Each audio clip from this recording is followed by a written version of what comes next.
Hi everybody, it's the Insane Game Freak here.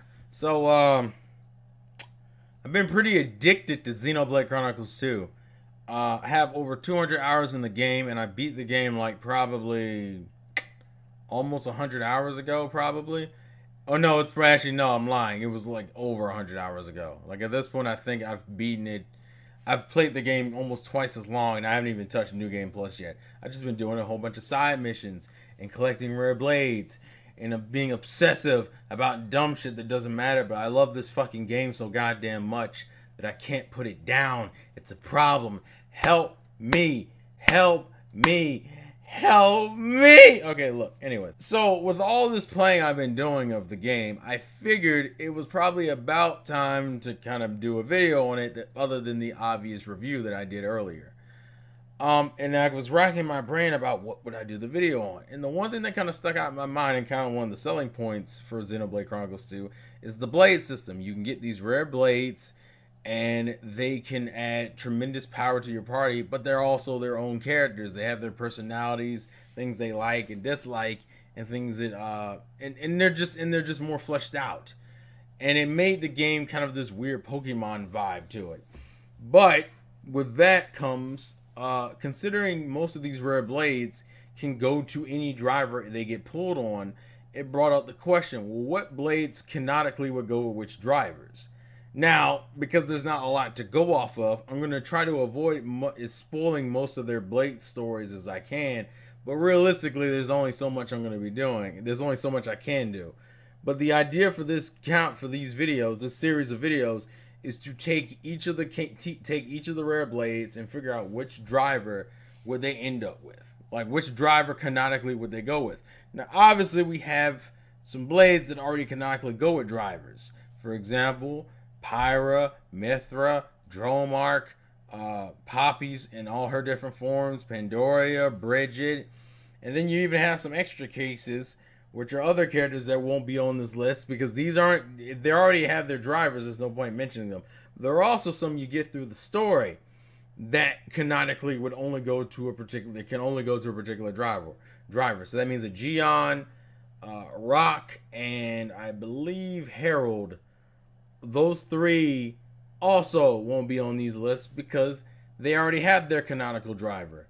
Everyone else is fair game. And I believe we have 26 rare blades to pick from.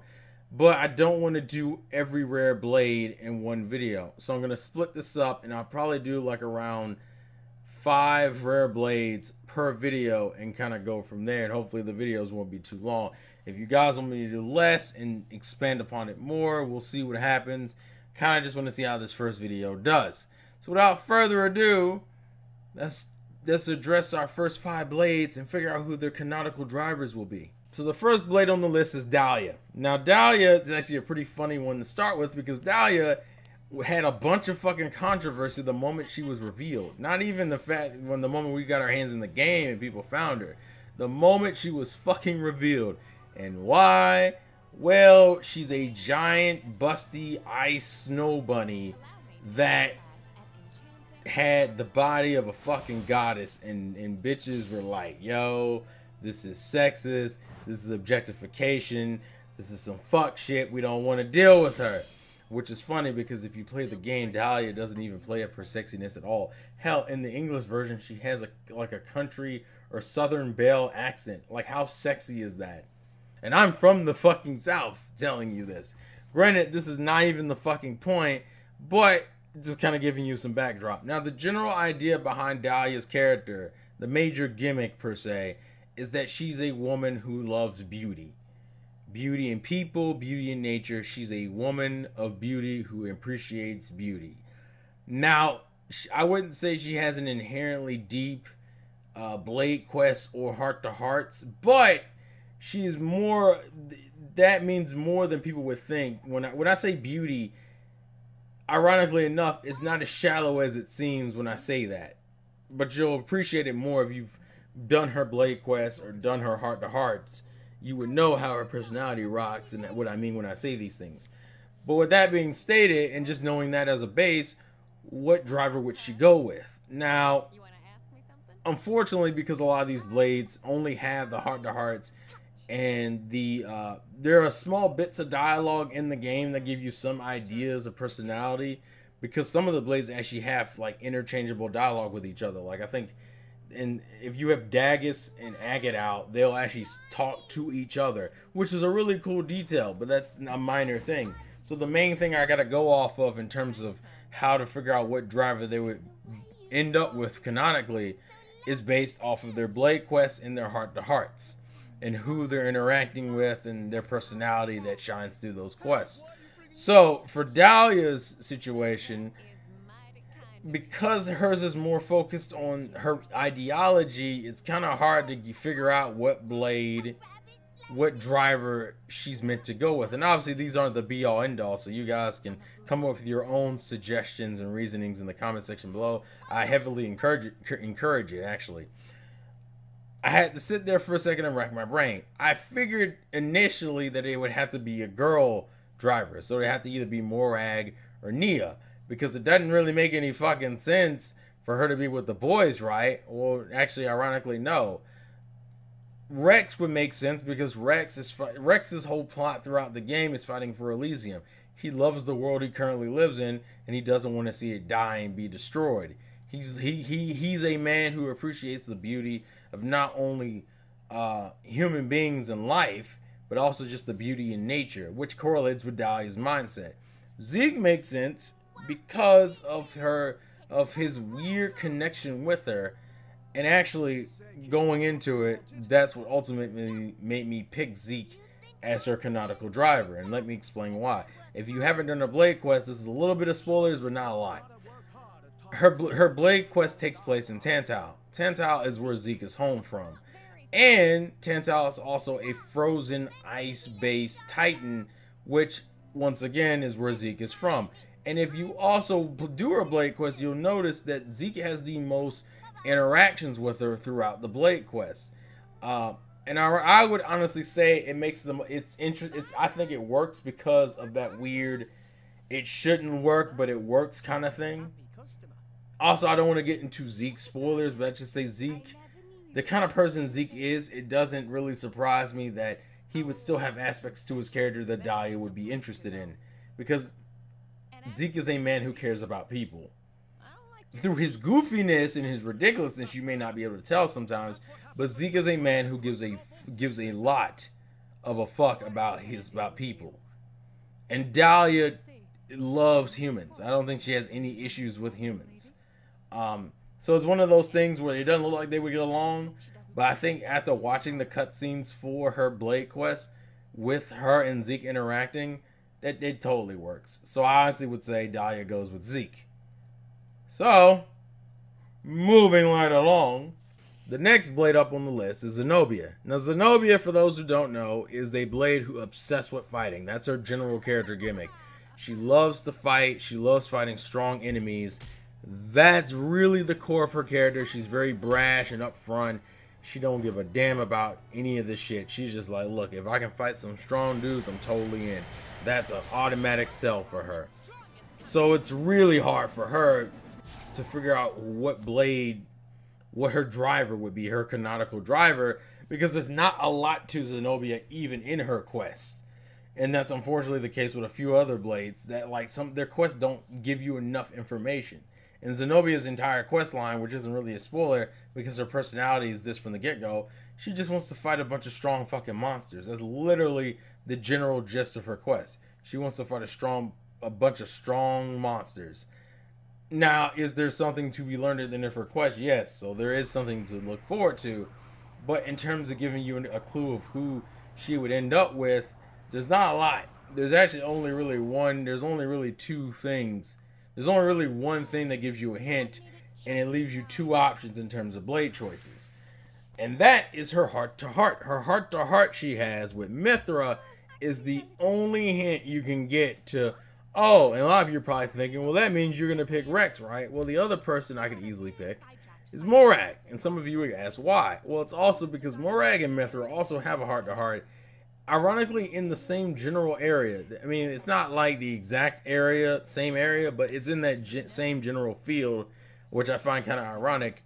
where Zenobia and Mithra's heart-to-heart is literally about how she wants to fight Mithra, but she ain't on her level yet, so don't fucking do it. But she wants to fight Mithra. Whereas Bridget and Mithra's conversation is more based around the fact that Mithra used to beat the shit out of Bridget back in the old days when they still had their memories and they fought. And the general idea behind their conversation is that during one of their, that Bridget was able to beat her once. And Mithra was like, I'm not going to let you get that W. Like, at all. And it was like, bitch, come on. You win every other match. And she was like, no, absolutely not. So I could totally see Zenobia being either on Morag's or Rex's squad. I think those are the only two that make sense.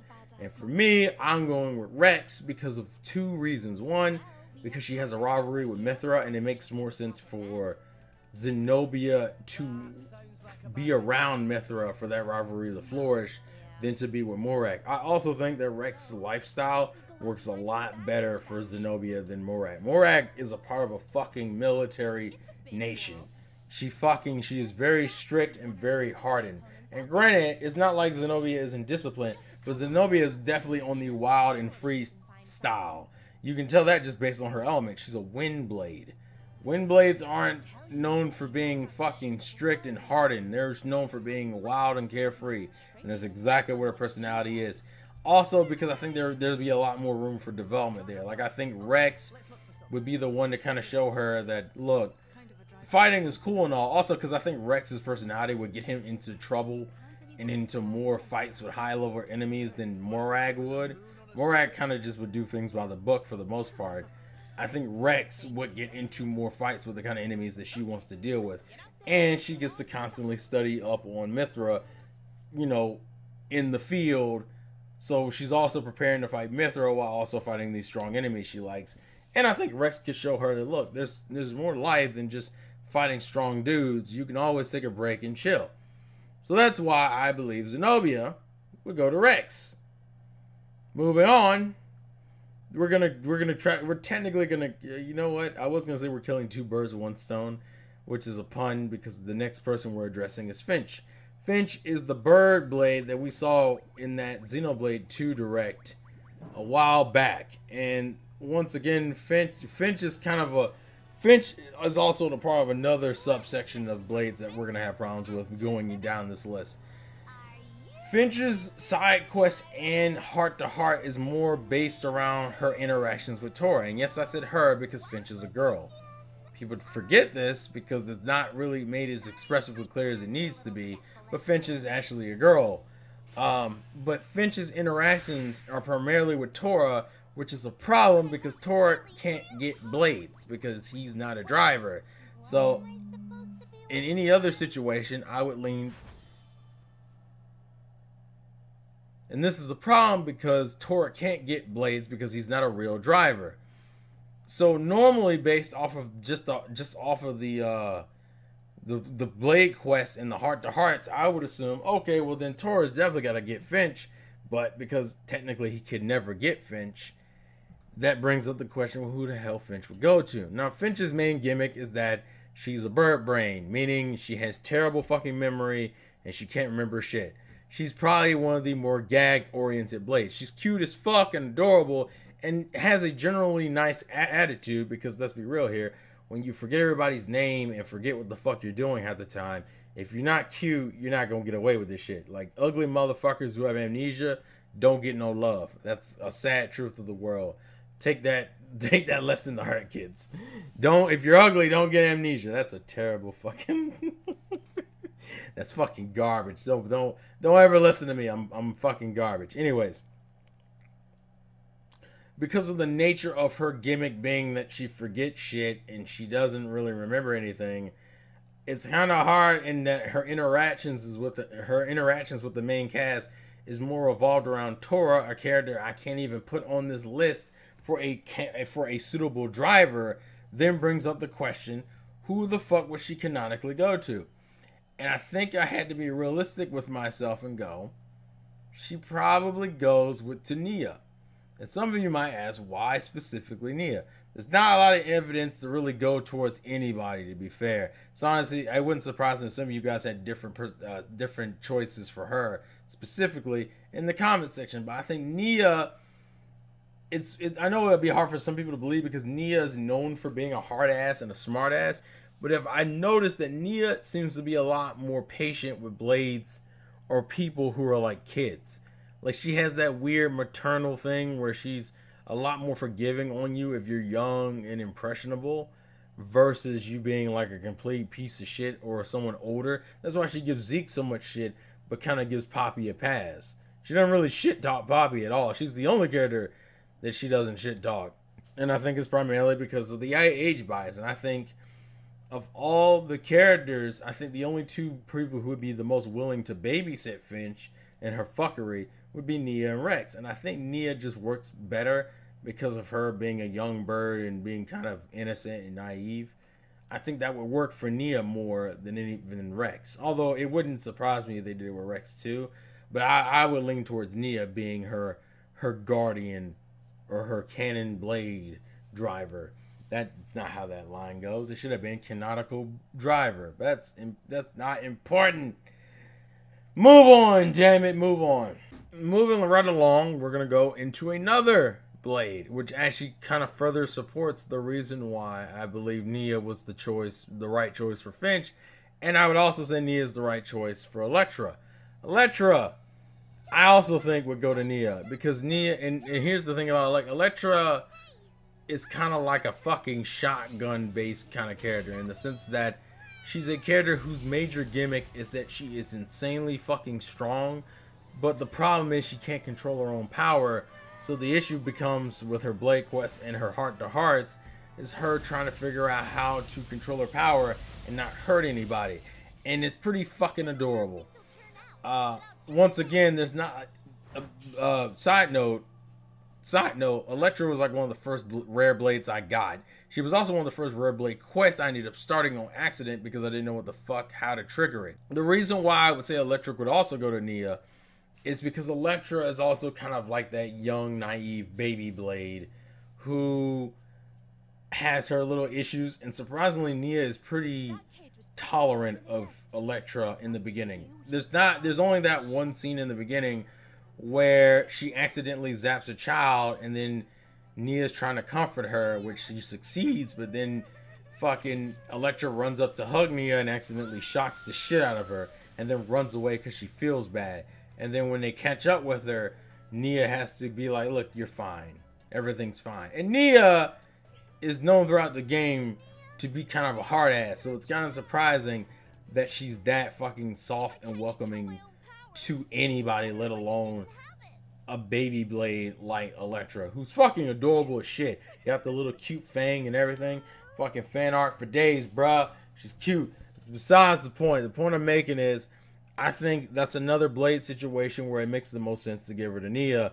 Not necessarily because there's a lot of Nia sequences, although there are more Nia sequences for her than fucking, say, Finch. I think it's just the mentality that Nia has works better for Elektra than any other character. The last one, I think, and it's kind of an easy one to do, is probably Newt. Newt is a hardened, battle-worn blade who loves army. He loves the army life, the strictness of the army. She's an army nerd and loves guns and Titan weapons and all this ridiculous shit. And once again, she's another character who it's not that hard to figure out who she would go to. Her personality matches fucking Morag to a T. There's not a lot to even say to justify this because Morag is also the character she interacts with the most throughout the fucking her Blade Quest. And through her Heart to Hearts. She's a fucking nerd about this shit. Canonically, I can't see her going... just her design screams more Ardain, which ironically enough is the fucking town. I also notice that seems to be somewhat of a running theme with the blades I'm picking for certain characters. Certain characters, not all of them. For example, Elektra and Finch's Blade Quest start in fucking Torgoth. Actually, well, Elektra's does. Finch's technically is in Argentum and in Tantal, but the point I'm making is that some of them do have that running theme of dealing with an area that correlates with a character that would most likely be a good representative, like Dahlia and Tantal and shit. I think Newt's thing is more focused and more ordained, which is the country Morak hails from. So I think that makes perfect sense, on top of her attitude and personality fitting an exact type of military type attitude, which is exactly what Morak exemplifies to a T. So I don't even think there's any question in that, nor is there really any debate. That's kind of an easy one to do. So that's the first section of what blade goes with what driver. Please leave your thoughts, and if you disagree, please let me know which driver would you place them with instead, and who you think works better. Like, just I would like to have an open discussion about this, because as we continue, some of these blades are going to be easier than others. Some of these blades are going to be harder, and some of these are really open to discussion. So I'd be curious to hear people's reasonings for picking certain rare blades over others for whichever driver. But yeah, leave your thoughts and comments in the comment section below. If any of these blades you disagree with, let me know. Thank you guys for watching. This has been the Insane Game Freak. There's a game, put away, and I will catch you guys in the next video. Peace out. Later.